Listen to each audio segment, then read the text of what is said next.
leen di nuyu ñëpp ku ci nekk sa tur ak sa sant enfin di leen tatagal nag di leen remercier aussi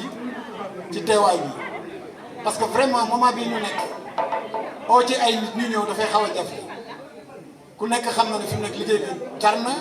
ku nekk xam na ne aussi vraiment feebar bi mu ngi ci dëkk bi mais terewul bi ñu wootee am nañ vraiment ñoo kontaan nañ ci ndax ñu bëri ñëw nañ teyee ko kon ñu ngi leen di gërëm di leen sant ci mbir moom di leen di expliquer ne leen ay nit aussi boo leen ooyee war nga leen xamal li tax nga woo leen li tax ñu woo leen moom mooy dañuy am kuréel goo xam ne association la tudd bokk jëf ci Kaolack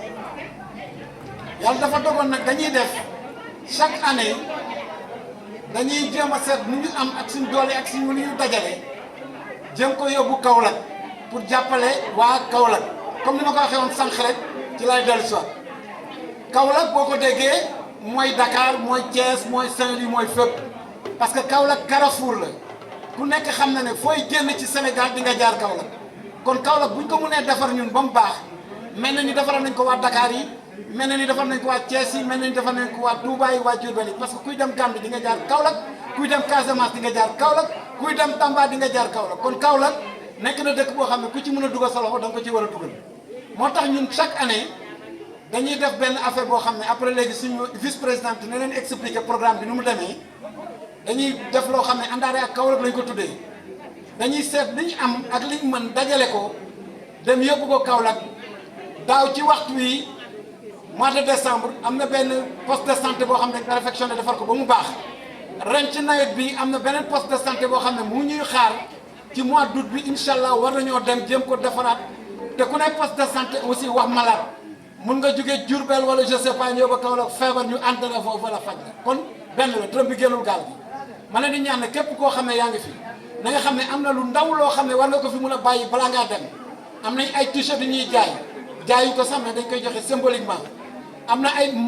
masques yu ñu fi indi paquet yi masque bi ci boppam 1 euro lay jar mu nga ne la ca table ja paquet 10 masques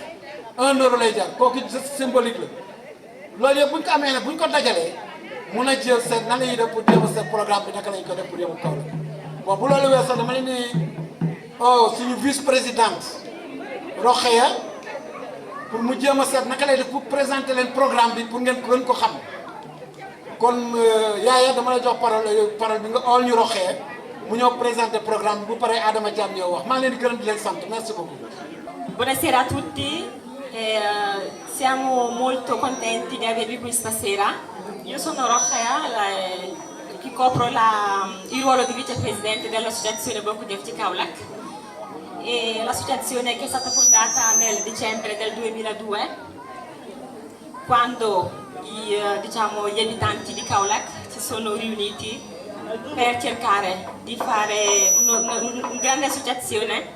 per poter cercare di poter aiutare i concittadini di Kaolack, quindi di poter portare aiuti a Kaolack. Stasera fortunatamente siamo riuniti qui per fare questa serata di raccolta fondi, di cena di beneficenza, che ci permetterà di attendere il nostro obiettivo, che è quello di raccogliere materiali destinati ai cittadini di Kaolack. Il nostro progetto Andare a Kaolack nasce con l'intenzione di ristrutturare un ospedale che si chiama Sara, si trova appunto nella città di Sara, e per questo motivo siamo qui. Tutto quello che avremo stasera lo porteremo lì, inshallah. Quindi vi ringraziamo molto di questa collaborazione e siamo molto contenti di tutti e vi auguriamo una buona serata, grazie. kaddu yi fii suñ secrétaire général wax Ndiaga Sow ñu koy remercier au passage ak suñ présidente Rokhaya Ndaw donc di coordonnatrice journée tey bi ñu ngi koy gërëm di ko sant te xam na kaddu yi wax mu ñu ci teg lu bëri dafa am loo xëy na lu am rek loo xam ne peut-être mënul ñàkk mooy ay remerciements yoo xam ne moom la ñu bëgg def en l'endroit ñi nga xam ne ñoo jàpp ci bés bi wala ñi nga xam ne tey jii ñoom lañu invité ñu wuyu suñu e poi dopo magari farò il riassunto in italiano, grazie. Ok. alors dama bëggoon soxna yi dama bëggoon yéen ñëpp ngeen tàcc seen bopp waaw parce que dama bëgg wax ne dama leen di amal ngër ne di wax leen gàcce ngalaama parce que bés bi ñu ko xalaatee ne dañu bëgg def benn journée récolte fonds yi ñu tuddee ko levée de fonds dañu wax ne dañuy togg wane suñu culture à travers l'art culinaire sénégalaise bi ñu ko waxee soxna yi nekk ci association bi def groupe waxtaan ne lépp lu jëm ci togg yi ñoom ñoo ko jël en charge association bi génnewu ci dërëm kon donc ñoom wax dëgg yàlla ñu ngi leen diggante ngaalaamal yéen a ngeen jëf bu baax a baax li ma waroon jiital nag ci waxtaan bi mooy dafa am kenn si ñun koo xam ne association bi moom moo ko sosal ak ñun muy Babacar Mbaye di xaritu Ndiaga Sow doon ànd ak Ndiaga Sow ñuy sos association mu dëkk Dakar mu dugal ci loxoom di ci jàpp ba tey te yàlla def mu nekk te membre du bureau nekk chargé des affaires culturelles nga xam ne organisation bi daanaka moom ak alliance lañ ko tegoon ci loxoom mais yàlla daf ndogal daf ko ci diggante bi ñetti fan ci ginnaaw magam bu mu bokkal ndey ak baay wàññeeku donc ñu ngi ko koy jaale di wax ku ci nekk ci ñun ne ko ñaanal yàlla yërëm ko xaare ko àjjana bi loolu weesee tamit ñi ngi gërëm bu baax a baax suñu xarit Alliance Camara nga xam ne moo yor comité d'organisation bi ànd ceeg ak ki nga xam ne moom mooy Ibrahima Mbuub ñoo fi xëy ci suba ngoon di yëkkati sees di bale di fobere di def lépp ci seen âge ci seen nekk ay borom kër donc ñooñu wax dëgg yàlla am na lañ leen gërëm ñu ngi leen di sant bu baax a baax mais également aussi ñu ngi gërëm suñu mag ki nga xam ne mooy Momar Mbow mooy le président sortant moom moo jiitoon association bi ba 2019 mu jël ko teg ko suñu loxo mais tegu ko ci rek yem foofu daf ko teg donc ci duñu gunge lépp lu ñuy yëkkati moo ñu ciy jiitu lu ñuy laaj moo ciy jiitu donc Momar Mbow ñu ngi lay remercier bu baax a baax mais dama bëggoon bëreem nuyoo suñu benn mbokk bu jógee ba Leñaanoo mi ngi nekk ci yoonu aéroport bi côté après boori Varese muy Baye Malick tamit ñu ngi koy ziyaara bu baax a baax tam di la tatagal di ko xam ne tamit association bi tey lu ñu mën ci Covid bi moo ñu ci jàppale parce que moo ñu dimbalee ba ñu am 70 000 masques donc 20 000 yi dem na Sénégal yeneen 40 000 yi moment 10 000 yi séddale nañ ko biir Italie yeneen 40 000 yi dañ dem prochainement incha allah. di nuyu aussi Abdou Khadir Diokhane nga xam ne muy secrétaire national adjoint au niveau du PDS. représenté fi aussi coordinateur Karimisi au niveau de l'Italie di nuyu itam suñu mbokk Issa Bousso représenté fi ci GL Issa ñu ngi lay ziara bu baax a baax donc di nuyu tamit suñu mbokk Mor Diakhoumpa ñëw na sànq dafa dem jëli soxna yi Mor moom mooy président association des Thiessois ñëw na fii bàyyi fi enveloppe jàppale ñu ci bés bi mais di nuyu également aussi la RIA donc Vincent ñu ngi lay ziare la RIA nga xam ne mooy société de transfert de solde yi xam ne lépp loo xam ne commune Sénégal mi ngi koy yëngatu dina ñëw dugal ci loxoom donc mooy benn société boo xam ne kenn gisutul Western Union kenn gisutul leneen ak leneen boo xam ne ñu ngi jàpp ci communauté bi RIA kese mooy jàpp ci communauté bi nañ jàppale RIA kon quoi. di nuyu tamit soxna Kayre Lo ak ñu àndal. sànq dama wax Babacar Mbaye ne kenn la koo xam ne ci ñun bokkul dëkkul Kaolack mais dépp moo sosandoo mais Kayre Lo aussi kenn la ci koo xam ne depuis bi mu déggee association bi ca la ñuy dox malgré dëkkul Kaolack mais yaakaar naa ñi dëkk Kaolack ëpp ñu ko ci taxawaay lu ñuy laajte mooy njëkk a joxe suñu wootee mooy njëkk a teew ànd ak mbooloo donc soxna Kayre Lo ñu ngi lay ziar bu baax di la yëpp ñi nga àndal sànq rek ñu ngi may annoncé que ni ñi mu àndal ñu ngi wax secrétaire général daañuy jox lu mat 40 matelas yu ñu yóbbu ko la ci hôpital yi donc wax dëgg neex yàlla seexu maam yàlla yi ñu ngi leen di gërëm bu baax a baax ñu ngi ne la toog seexu maam yàlla yi yal na leen yàlla may gudd fan. donc di nuyu monsieur waa Rose Group donc ci taxawaay bi donc je pense que ni kaddu gi ay kaddu gërëm la woon rek ak remercier li ci war a wax yëpp Roqay wax na ko président secrétaire général wax na ko donc li waral bés bi mooy fexe ba am dara pour mun dimbale waa Kaolack tey ci projet bi ñu am ñu àndaara ak Kaolack def nañ ko ci ay cartello yi dañ ko distribuer képp koo xam ne bëgg ci contribuer bu weesoo tey mën nga def bonifico bancaire mën nga def tamit dugg ci site internet bi boo ko jëf ci Kaolack nga dugal sa contribution nga fay ak carte de crédit wala nga dugal tam ci poste pay bi nga xam ne ci turu président lañ ko def lépp lu ci dugg dina yegg ci li nga xam ne moom mooy projet bi. donc mbir mi décembre la jëm lañ soxla pour defar foofu noonu bëri na loolu ëpp na 10 millions de CFA yoo xam ne soxla nañ ko pour def foofu donc lu ci waay def rek xam nga bu mu ko xeeb xam nga lu mu tuuti ñun amal na njëriñ quoi yaakaar naa dërëm yi dajaloo bu yàggee mu doon dara quoi. donc yaakaar naa waxtaan bi ngi bëgg a guddi mais xam naa dañuy wax lépp rek bàyyi leen après ngeen fecc comme ça au moins mu nekk benn ñu def ko benn kii quoi. donc incha allah xam naa kii dina ci ñëw table am na benn table bu dem bu ñu nekk en jachère bu ñu koy en chère xam naa sama si dina ci ñëw léegi te Yaya Mbow tamit ku ñu war a gërëm la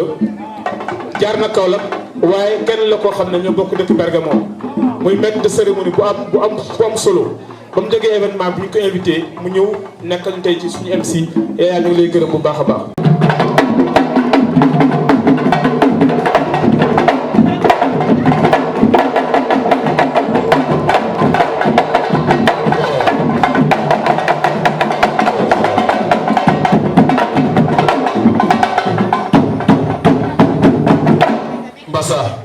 macha allah laay soo leen gisee tey d'abord waa bureau bokk jëf laa ñu ko waxal ñu ci bëri ci ñun mun naa wax ne gannaaw ñëpp kenn ñu ci bëri ci ñun daanaka la quasi la totalité xamuñu woon ne dañ def geste bi tey parce que bëgguñu woon borom yëg ko te xar ci ñëpp la waaye alliance dafa nekk kenn ci ñun bi ñu créé association bi en 2002 mbir mi lépp ci loxoom la jaar. jéem nañ créé association bi Kaolack waaye def koy at ñoom Mor Diakhoumpa yàlla na suuf yoo xam sell ci suuf Touba yàlla na ko yàlla na ko yàlla xaaral àjjana daal waaw sama donc Cheikh Diakhoumpa donc ñu ngi koy ñaanal yàlla xaaral àjjana bokk na ci ñi nga xam ne ak ñoom Momar Mbow ñoom Birame Diallo jéem nañ ay ati at pour taxawal association des Kaolack waa bi alliance ñëwee ànd ak Abda Adj ñu commencé kenn par kenn ak seen liste ñu xool seen ay nit man ci lañ ma wooyee ma ñëw ci donc booba avant loolu xaw moon sax li am na ay Sénégal ay Kaolack waa yu daje ba yàlla def tey jii pendant 19 ans mu nekk ci association musul tegg loxo tey moo fi njëkk moo bare moo fobeere moo def lépp donc wax dëgg yàlla lii ñu ko jox day wane rek reconnaissance boo xam ne am nañ ko ci moom alliance bi lay gërëm bu baax a baax Bomar donc s'il y a 2 mots nga jox ko moo tàgget ko.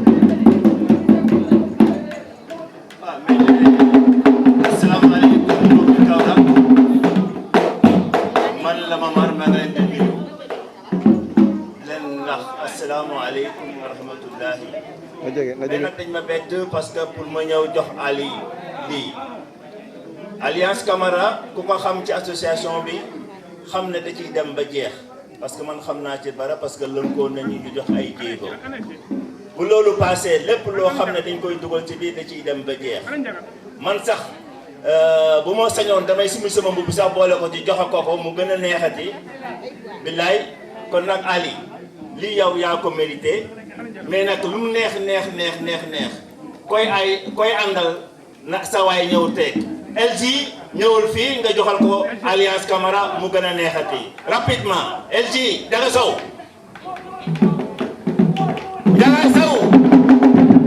boy Pulo Jaga Sow boy Pulo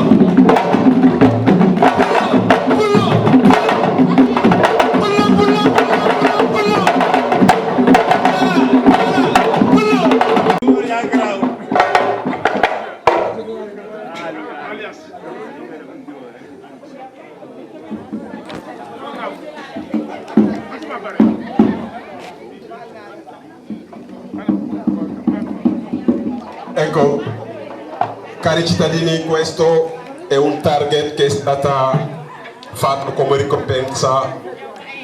a Ali che fa parte dell'associazione nelle prime ore, che ha sempre lavorato per il bene della comunità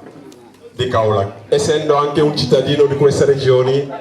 però visto che sempre egli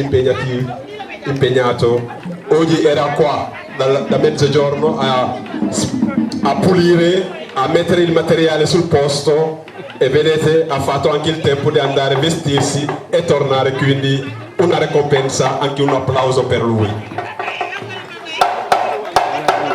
Voilà.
Alliance Camara ñu nekk tey fii si Brescia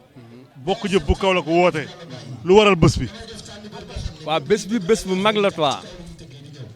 parce que bokk jëf si Kaolack dafa dajale sénégalais yu bari yoo xam ne dañoo jóge Saloum ressortissants Saloum ñoo fi daje ñoom ñëpp ñu bokk créé bokk jëf si Kaolack mais bokk jëf dafa yaatu boo xam ne du waa Kaolack ñoo fi ne am na waa Dakar yi fa nekk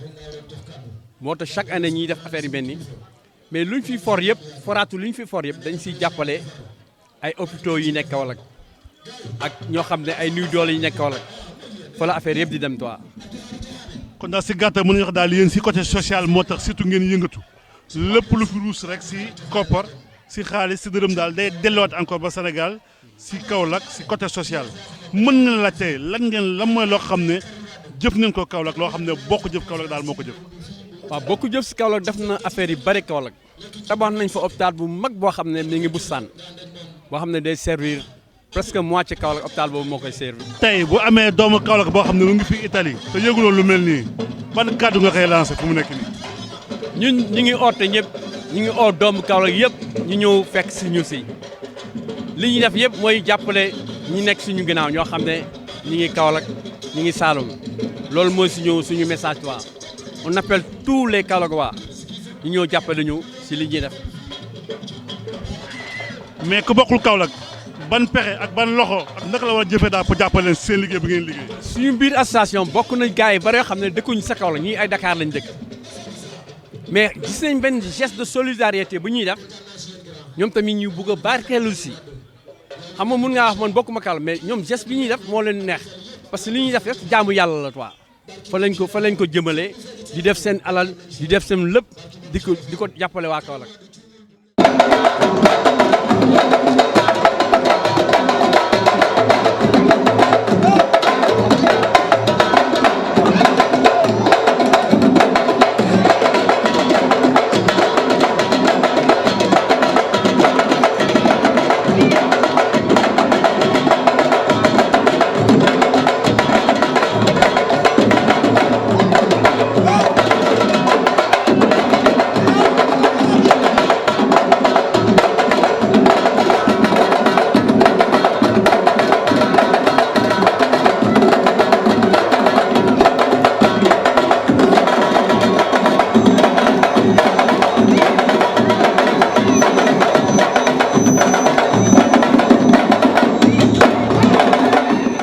président Momar Mbow ñu ngi fii tey si Brescia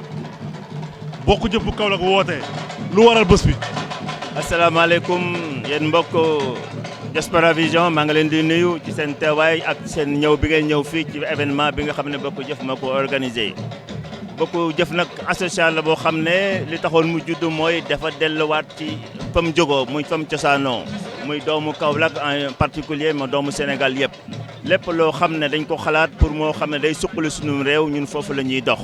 suqali sa réew nag dafa am aspect yoo xam ne dafa bëri mais ku nekk fi nga mën a jàpp rek ngay jàpp on a vu que à travers le pays li gën a sooxe mooy l'éducation et la santé ñun suñu loxo yëpp foofu lañ ko dugal bon on a décidé nag à l'unanimité ñi nga xam ne ay membres lañ ci groupe bi chaque année ñu jël benn poste de santé au niveau de Kaolack. Il y a quelques années, on avait réalisé un poste de santé à Boustan boo xam ne bu mucc ayib daaw réalisé dama dugal nañ fa suñu loxo suqaliwaat ko ba mu nekk lu gën lam nekkoon loolu nag am na benn gox bu ko gis te dëkk ba mu ñuy wax Saara ñoo taqaloo ñëw ñu bul leen defar loolu nag moo tax ñu jógaat def suñu manin suñu xam-xam ak suñu yéene jëm luñ dajal rek dem defaraat poste Saara bu nekk Saara ba mu mucc ayib parce que xam nañ ne daal ku ko xool di nga xam ne laaj na defaraat kon boobu la ñuy dox pour mu baax ñu defar ko. waaw président Momar concrètement année bi tamit mbas bi xaw a sonnal bu baax a baax population bi yéen bokk jëf lan ngeen def concrètement si mbas bi au niveau du Sénégal. waaw xam nga tout au début dama ne lépp loo xam ne askanu Kaolack daf ko soxla ci la ñuy dox bi nga xamee ne mbas bi am na addina bi yëpp xam ko ñu xam ne léegi amatul moytu loolu am na ñun ci suñ biir jël nañ ay initiative yoo xam ne bariwul nag mais macha allah mun nañ wax alhamdulilah rabbil alamin maanaam dem nañ li nga xam ne fi les points névralgiques yi nga xam ne moo nekk Sénégal li nga xam ne néew gi doole yi école yi taalibe yi ak jàkka yi ak jumaa yi foofu dugal nañ ci valeur boo xam ne lu mat quasi 2 millions wala 2 millions nangam diggante wàllu ceeb masque gel ak yeneen yoo xam ne saabu pour taalibe yi lépp hygiène boo xam ne da leen permettre ñu éviter maladie yi et muñu foofu nag bi loolu amee comme d'habitude y avait des années ñu ngi dem ci benn pépinière pour dimbale leen orphelinat delluwaat nañ fa ak une valeur de 4 à 3 millions loolu tam ci biir mbas bi lañ ko def pour jàppale leen l'année prochaine encore parce que suñu rendez-vous mooy le rendez-vous crucial mooy mois de décembre janvier ñu ngi koy waajal pour delluwaat fa pour def beneen action boo xam ne ci Kaolack ñun suñu action yëpp Kaolack la ñuy dox lu ñu am ak yeneen partenaires ñuy jàppale ku mel ni yéen ci wàllu xibaar ci wàllu tas-tas ak yeneen ñoo xam ne bu leen amee lépp loo am Kaolack la ñu koy yóbbu. merci beaucoup président ñoo sant la gërëm bu baax a baax léegi ñu laaj ne rek képp kuy waa Kaolack te yëgul lu mel nii lan nga koy wax fu mu nekk. waaw ormay xam nga dafa am benn affaire bu tag man loolu lay dox on a vu que l'immigration en particulier dafay jeex amul lu dul jeex ci àddina avec xam na lu ma bindoon na bind ko ne on y avait quelques années dañu doon wax l'Eldorado bu ñuy wax l'Amérique actuellement booy naan l'Eldorado xale yi ko fekkewuloon wala ñeneen ñu ko xam ne dañ na baan lan la immigration bi nga xam ne du nord au sud ou du sud au nord dafay jeex mënul ñàkk parce que ñun ñuy dund fii xam nañ ne ñun immigration xam nañ ne dafay jeex bala moo jeex nag da ngay daaw watatu jëm sa dëkk ñun liñ sàcc fii comme expérience liñ sàcc fii comme xam-xam liñ sàcc fii ak maanaam loolu lañ bëgg yóbbu Sénégal mu néew mu bari te lañ ko bëgg a yóbbu ndar xawul sotti da ngay raam li bon rek mooy nga bañ a def suñu expérience bu ñu am expertise bi ni ñu koy tuddee bu ñu ko yóbboo Sénégal je pense que dans 10 ans dans 3 ans leneen la ñuy wax loo xam ne du nekk immigration ma dañ naan tubaab yi ñoo jóge seen néew di ñëw du ñu fekk si pour suqali réew ma te mun na nekk rien n'est impossible dans la vie mun na nekk man loolu mooy sama gëm-gëm daal.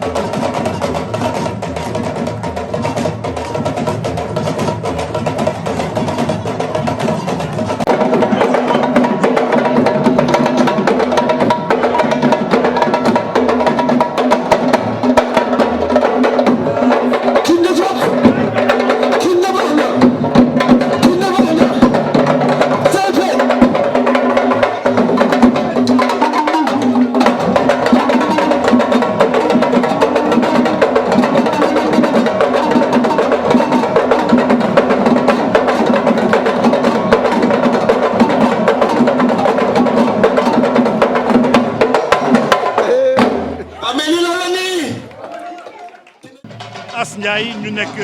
fii si Brescia. boo ko jëbu Kaolack invité woote As naka nga gisee bés. waaw vraiment avant tout di remercier seen teewaay vraiment bés bi rafet na trop parce que lii mooy Sénégal. parce que tey dañoo ñëw ci bés bi pour le développement parce que Kaolack mooy Sénégal te ñun ñëpp bu ñu xewlee ñëppay teew te vraiment maa ngi remercier le président Adama Thiam si initiative bu mu jël parce que ba mu nekkee si président association ba léegi. mi ngi liggéey bu rafet vraiment te Sénégal bu xewlee amul ci Kaolack la dëkk amul ci Dakar la dëkk ñun ñëpp dañuy daje booloo jàppoo lu ci waay am def ko pour Sénégal jëm ci kanam. mais As ñu gis ni Bokk Jëf bu Kaolack idée bu noble la def nii c'est-à-dire naka ngay ñaax yeneen régions yi est-ce que war ñu copier idée boo xam ne moom la waa Bokk Jëf defee pour en cas ku nekk région boo dëkk ci Sénégal boo defee li ni mel xëy na Sénégal dina gën a soxale. waaw Kabou loolu boo ci waxee ba ma ko posé dama ciy kontaan parce que tey association Kaolack dafa nekk association boo xam ne man maa ngi koy suivre parce que seen panel laa bokk te dëkkuma Kaolack waaw ci association bu laay bokk dama ciy participer te dëkkuma Kaolack mais bu ñëpp defal luñ moom Sénégal day jëm kanam. parce que tey waa Dakar bu ñu defoon loolu waa Thiès def loolu yeneen régions yi def loolu ku ci nekk foo dëkk rek nu jéem a dajaloo nekk benn waxtaan jéem a xool naka ñu ni boole suñu doole pour dimbali waa Sénégal loolu dina Sénégal dina ci kanam mais problème bi mooy Kabou ñun suñu jëkkat Sénégalais il faut lenn rek mooy suñu problème il faut daje am pour nu mën a daje mais bu nekkee ne ku ci nekk da ngay jéem a xool dëkk bi nga bokk nga jéem a xool say nit ngeen jéem a dajaloo avant dara di xaw ngeen jéem a boole seen doole bu soxla amee da nga koy faj mais bu ñu xaaree ba soxla abal nu soog a jóg pour faj soxla day xaw a jafe mais lii waa Kaolack def moom njariñ la pour ñëpp njariñ la pour Sénégal yëpp mais bu ñëpp rayee ci bu ñu rayee ci ñoom je pense que Sénégal dina jëm ci kanam. association bi am na presque lu mut ay 18 ans te bañ commencé def ba léegi lañ def Kaolack vraiment bu ma ko bëggee expliquer dinañ fi yàgg ndax tabax nañ fa dispensaire bon. yóbbu nañu fa ay camion mbalit au niveau de la région de Kaolack au niveau de la mairie de Kaolack bon amul lenn loo xam ne defuñ ko Kaolack ñun amul lenn loo xam ne defuñ ko Kaolack sur le plan médical hôpital bi defar nañ ko bon mbedd yi ñu ngi koy defar ñu ngi yóbbu chaque année ay matelas dispensaire yi ñu ngi leen yóbbul ay médicaments ñu ngi leen yóbbul ay lal amul lenn loo xam ne daal ñu ngi koy toog même moto pompe sax ñu ngi koy yóbbu di ko may dans les villages pour seen teen yi ñu koy jéem a utiliser loolu yëpp ñu ngi koy def ci Kaolack moo fi naree toog daal di expliquer li ñu def yëpp ci Kaolack vraiment dafay bëri waaw parce que dafay yàgg. li ngeen def si kaw dafay bëri te ka dafay yàgg ban appel ngay def fu mu nekk ni si képp kuy sénégalais wala képp koo xam ne dafa dëkk Kaolack daal pour daal mu ñëw wuy si leen si liggéey bu noble boo xam ne moom ngeen def fu mu nekk nii. c'est très important question bi nga mujjee laaj na bu am solo la li tax mu am solo moom mooy comme ni ma ko waxee sànq rek Kaolack dafa nekk dëkk boo xam ne Carrefour la Carrefour ku ko dégg xam ne ñëpp a fay jaar Kaolack booy dem Gambie di nga fa jaar booy dem Tamba di nga fa jaar booy dem Casamance di nga fa jaar 4 portes d'entrée la Kaolack am bii Touba la jóge bii Dakar Mbour bii Pont Noiro bii yooni Kaffrine kon xam nga ne képp kuy ñëw kuy dukki di nga jaar Kaolack importance boobu mu am nag moo tax may oo képp koo xam ne sénégalais nga du ma oo rek Kaolack quoi sénégalais laay wax ndax wax dëgg yàlla ku jóge woon Touba wala nga jóge Dakar wala nga jóge Thiès boo ñëwee ba Kaolack boo feebaree Kaolack lañ lay faj kon donc léegi ñun bu fekkee day defar nañ fa dispensaire wala hôpital defaruñ ko pour waa Kaolack dañ ko defar pour képp koo xam ne kii yaa ngi jaar Kaolack wala Kaolack nga dëkk moo tax may ñaan daal képp ku ci mën a dugal sa loxo daal nga dugal ko ci te xam ne nekkul loo xam ne daal da nga ko sànni daal waaw. merci beaucoup EG wax bi rafet na jekk na lool xam naa dox daje rek très prochainement bu soobee yàlla boo amee daal looy tàggatoo ñu bàyyi nga tàggatoo. waaw tàggatoo bi daal mooy gërëm leen yéen sant leen parce que gis naa ne yéen tam fu ñu organisé ngeen ñëw taxaw yaa ngi ñoom Charles lu ñu jàpp ngeen jàpp ci lu ñuy def publicité bu ñuy def ngeen dugg ci yéen tam vraiment amel nañ leen njukkal ndax ni ngeen ci jàppee nekk na loo xam ne wax dëgg yàlla ñun amuñ lu ñu leen fay amuñ lu ñu leen fay te terewul fépp ñuy organiser lu mu sori ngeen ñëw jàpp ci yéen laa njëkk a gërëm su ko defee ne li ci wees moo gërëm association bi aussi ñoom Alliance Camara mi nga xam ne vraiment moom il est chargé de l'organisation nelawul noppaluwul chaque fois 24 heures sur 24 mi ngi kii grosso modo association bi yëpp maa leen di gërëm di leen sant daal di ñaanal ñëpp vraiment ñu am fan wu gudd ak wér te yàlla suturaal ñu ba feebar bi jóge fi pour ñu gën a mën a def ci activités yi nga xam ne moom lañ doon def quoi merci beaucoup.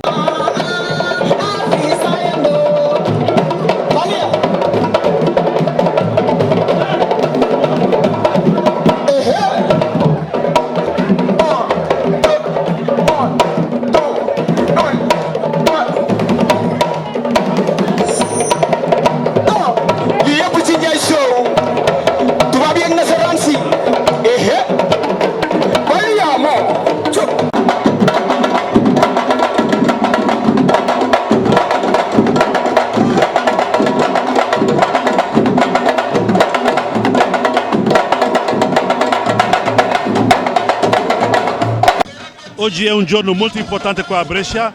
l'associazione dei Senegalesi di Brescia che si chiama And Jëf hanno chiamato tutta la comunità senegalese a incontrarsi qua. Voi come sponsor RIA, ho visto qua il vostro nome, perché siete qua e cosa avete fatto qua oggi? Noi come sempre siamo lieti di stare in mezzo alla comunità senegalese. Il servizio di RIA è un servizio di trasferimento di denaro e quindi la parola che dico sempre è che vogliamo essere al servizio della comunità senegalese. Quindi siamo qua per dare contributo affinché i nostri fratelli e sorelle senegalesi possano avere il sostegno per fare progetti di grande importanza sociale come questo che sta portando l'associazione Box FG Kaolack. Quindi per noi è un dovere e un piacere metterci al servizio di tutta la comunità senegalese. Come RIA Money Transfer, per noi questo è un obbligo che sentiamo verso tutta la comunità senegalese. Quali sono i servizi che avete adesso a disposizione? Così almeno la gente che si segue riesca a capire. Allora, come servizio di trasferimento di denaro, noi ovviamente facciamo servizio in tutte le città, in tutti i luoghi in Senegal. Chi manda i soldi con la RIA può ricevere i soldi veramente in tantissimi punti, migliaia di punti in Senegal. Può anche avere la possibilità di mandare direttamente sul conto corrente e ricevere i soldi su tutte le banche che sono in Senegal. E in più adesso la grande novità, abbiamo lanciato il servizio di Orange Money e quindi possono ricevere direttamente con il servizio di portafoglio elettronico Orange Money in Senegal attraverso la RIA.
asalaamaaleykum wa rahmatullah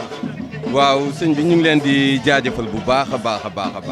waaw balaa ñuy commencé aussi di leen ñaanal ndaxte li ngeen di def aussi yombul nekk ci diaspora bi di accompagner ñi nga xam ne ñooy doomu Sénégal ak doomu mun naa wax Afrique yëpp ci lépp loo xam ne bëgg nañ ko fësal mu aaju fii dëkk bii ñu nekk wala Sénégal kon ñu ngi leen ci jaajëfal bu baax a baax ci turu association Bokk Jëf ci Kaolack. waaw comme ni nga ko waxee rek lii tey bi boo gisee ñu organiser lu mel nii muy INCME à Kaolack waaw ñu tuddee ko ndax benn projet boo xam ne dañ ko taxawal muy àndaare à Kaolack chaque at bu jot ñu dal di dem Kaolack dal di am ay yóbbal yoo xam ne dañ ko fay yóbbaale waaw yóbbal yooyu nag dafa am ay cibles yoo xam ne moom la ñuy ciblé bi si jiitu mooy benn pépinière boo xam ne dafa nekk Kaolack ay xale nekk fa ñooñu moom dañ leen jàppal ne chaque année. bépp yóbbal bu ñuy def ñoom dañ ciy bokk ndax ay tuut tànk nañ waaw te am jàppuñ ci kenn doomu dëkk bi rek ñoo leen mën a dimbale si biir loolu aussi ñu daaw ñu def première édition bi biñ ko defee mu am benn réussite boo xam ne médias yi jàllale ko ba nga xam ne fi mu nekk nii muy quartier yeeg muy fépp fu mu nekk gox-goxaat yi nga xam ne ay structure dafa nekk lu mel ni ay hôpital wala daara wala yu mel noonu ñoom duñ jaare si kenn directement nañ ñuy dali saisir ne ñu kat ñun lii moo doonoon suñu problème bu boobaa ñu xool ñun naka nañ koy jàmbatee buñ ko jàmbatee xool li nga xam ne moom moo fa jëm ñu ne kat waxtaan ne kon ren bii quartier nañ jëm moom nañuy dem dali dimbale ren nag ñu jàppoon benn quartier bu ñuy wax Saara baxte vraiment seen poste santé bi dafa dem ba ci condition yoo xam ne vraiment xool ko sax dafa rafetuloon ñu ne nag ren Saara na ñuy jël Saara boobu ñu jël ren nag mooy comme li ñuy wax béy sa weewu tànk ñun ñu ne nag comme Kaolack waay ñoo nekk fii ñu organiser benn récolte du fond boo xam ne fond yi buñ ko dajalee lépp loo xam ne génn na ci ñu dali ko jël dali ko jubal ci liggéey boobu ñu war a liggéey poste de santé boobu noonu nañ koy defee nag ci yeneen ak yeneen at mu jot ñu dali ciblé fenn kon nag loolu moom dëgg-dëgg ñu ngi koy rafetlu di ci féliciter aussi bépp membre Bokk Jëf ci Kaolack pour gàttal daal mooy que ne jëriñ sa réew daal moo ñu tax a jóg waaw Sénégal googu ñu dëkk daal jëriñ ko moo ñu tax a jóg waaw xaaruñ si kenn nag luñ am nu mu dem ak nu mu tuutee ak lu mu bëri dinañ ko dajale def ko si benn secteur boobu bu ñu yàlla dimbalee déwoon ñu dem si beneen secteur déwoon ñu benn si beneen secteur ñu ngi leen di jaajëfal bu baax a baax.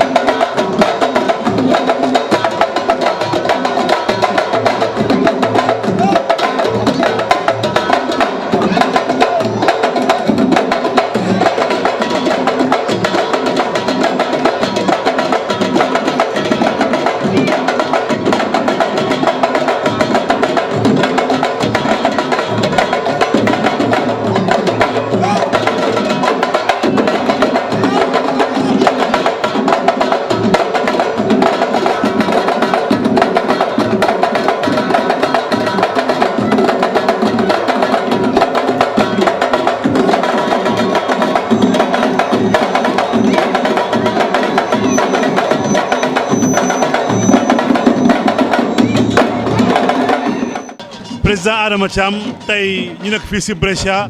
bokk jëf bu Kaolack am événement mu rëy bu mu organisé yow nga jiite mouvement bi lu waral bés bi ak naka nga gisee bés bi. waaw asalaamaaleykum ñu ngi nuyu ñëpp di ziare ñëpp waaw bés bi nag bés bu mag la suñu ñun parce que bés la boo xam ne bésu levée de fonds la donc dañu am projet bu mag boo xam ne moom la ñu am pour Kaolack ñu tuddee ko Andara Kaolack ci wolof mooy dem Kaolack yóbbaale suñu doole. dem Kaolack yóbbaale suñu ndimbal jàppale hôpitalu Saara poste de santé Saara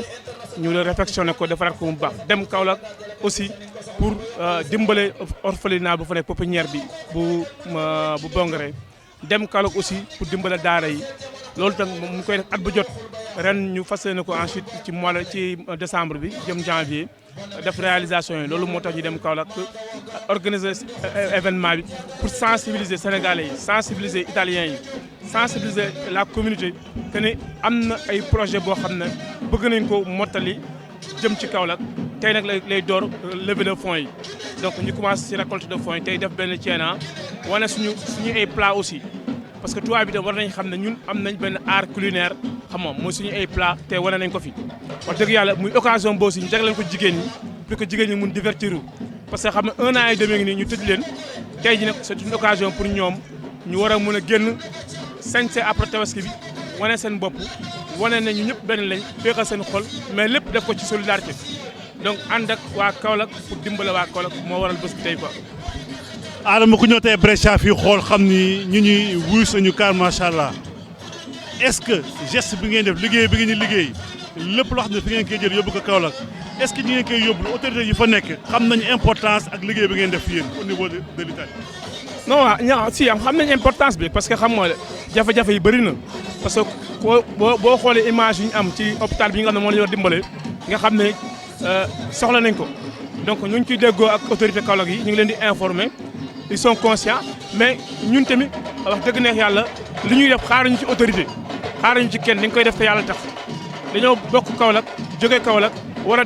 dimbale Kaolack parce que suñu ay doom ñoo fa nekk suñu ay yaay ñoo fa nekk suñu ay parents ñoo fa nekk suñu ay frères su baaxee ñun la baaxal donc dañ fay dem vacances war nañ fa dem fekk fa ay conditions yu baax donc lépp loo xam ne développement Kaolack la ñun xaaruñu ci kenn dañ ci dugal suñu loxo lépp lu ñu yàlla mën dañ ko ci def incha allah. Adama ku ne président bu jiite association mooy ay mbooloo ay nit yu bëri am na ñoo xam ñu ngi fi ba léegi xëy na yëguñu li ni mel yow tey ban appel ngay def pour ñooñu nga xam ne yëguñu ko wala jegesewuñu wala excès guñu lan nga leen jox pour en cas ñu ñëw jege si leen jàppale leen si liggéey bu no boo xam ne moom ngeen def pour Kaolack. waaw dañuy wax ne lu benn mën ñaar ko dàq lu ñaar mënte mbooloo moo ko dàq te wax dëgg yàlla li ñuy def ne bu ñu sañoon képp kuy Kaolack waa képp kuy sénégalais képp kuy italien foo munti nekk ci am ci képp kuy Kaolack foo munti nekk na nga ñëw dugal ci sa loxo donc ñu ngi woo waa Kaolack waa yi nekk Italie yëpp ñu ñëw jàpp ci association bi jënd seen carte de membre di cotiser mais non seulement di cotiser mais initiative yi ñuy def ñu ci dugal seen loxo parce que on a besoin de la participation de tout le monde waaw. à part bés bu rëy bi ngeen organisé fii si Brescia yan événement moo nekk suñu kanam pour xaalis yi gën a bëri ndax yóbbu bi mën a yomb lool saa boo la eggee pour liggéey bi ngeen bëgg a liggéey foofu. waaw donc événement yi nga xam ne moo nekk si kanam am na lu ñuy préparé ci mois d'octobre bi mais il faut xam nga comme Covid bi mënuñu ci prononcer parce que situation Covid kenn xamul na la demee mais li am solo mooy bu weesoo bés bi def nañ ay volontinage yoo xam ne c'est pour montrer au Kaolack waay ku waay mun nekk mun nga dugg ci site internet bi mun nga dugg ci li nga xam ne moom mooy def bonifico bancario donc début la li lancement la rek pour que ku nekk waaye mun nekk boo ñu contacter wala nga jël suñu volonté wala nga dugg suñu internet wala nga dugg suñu page Facebook di nga mën a joxe sa participation mais bu loolu weesoo Kaolack waay dañoo war a ànd nekk benn parce que ñu bokk gocc dañoo war a di waxtaan parce que ñun waa Kaolack ñun au delà dimbale waa Kaolack ñu nekk Kaolack dañoo war a dimbalante suñu biir fii ci Dali donc Kaolack waay war nañ mun jàppalante ba nga xam ne benn Kaolack waa du fi am problème mu di ko métti parce que dina gis ne bu tourné dina gis ay mbokkam te nit amul lu dul mbokkam donc ñu ngi lancé appel à tous les Kaolack waa d'Italie na ñëw rejoindre ñu parce que la cause elle est noble xam nga ne ñëpp ñu dugal seen loxo ñun ñëpp ñu jël seen carte de membre ñu xam ne seen xam-xam seen xalaat lépp soxla nañ ko. président ñu bàyyi la rek nga def sa dernier appel pour képp koo xam ne yëgagul li ni mel la nga koy wax daal ndax ngay tàggoo tamit ñi lay seetaan ak tamit waa Kaolack ñoo xam ne tamit yéen ñoom ñoo tax ngeen di liggéey ñoom ñoo tax tamit ngeen di sonn te lépp lu ngeen am rek si ñoom la jëm. donc balaa may def dernier appel bi damay remercier ñi ma àndal ci liggéey bi muy le bureau exécutif ak le comité directeur kenn ku nekk ci ñoom muy le secrétaire général muy le chargé de la communication muy chargé trésorier muy organisation sociale ku ci nekk communication affaires étrangères ñëpp a ngi ci dugal seen loxo nag liggéey bi du man kese mais équipe la vice présidente ñoo def li ba nga xam ne lii mu am réussite bi donc di profiter aussi di remercier les femmes de Bokk Jëf ci Kaolack comme ni ma ko waxee sànq bu dul ñoom lii du am réussite ñoo ci dugal seen xaalis ñoo ci dugal seen doole ak seen ñaq donc ñu ngi leen di remercier les femmes de Kaolack waa sax ñi nga xam ne ñu ngi ci association bi di ci dugal seen wàll donc ñu ngi wax képp kuy Kaolack waa na nga ñëw jege suñu jël sa carte de membre bokk ci association indi ci sa xalaat indi sa taxawaay indi sa comme quoi maa ngi gërëm ñëpp di leen remercier jërë ngeen et puis di gërëm waa division aussi ci liggéey bu rafet bi ñuy def quoi jërë ngeen jëf. merci beaucoup président Adama Thiam la woon fii si Brescia ak journée bu mag boo am importance boo xam ne moom la Bokk Jëf bu Kaolack organisé fii di ko sant di ko gërëm très prochainement xam naa si beneen jotaay encore jërëjëf président.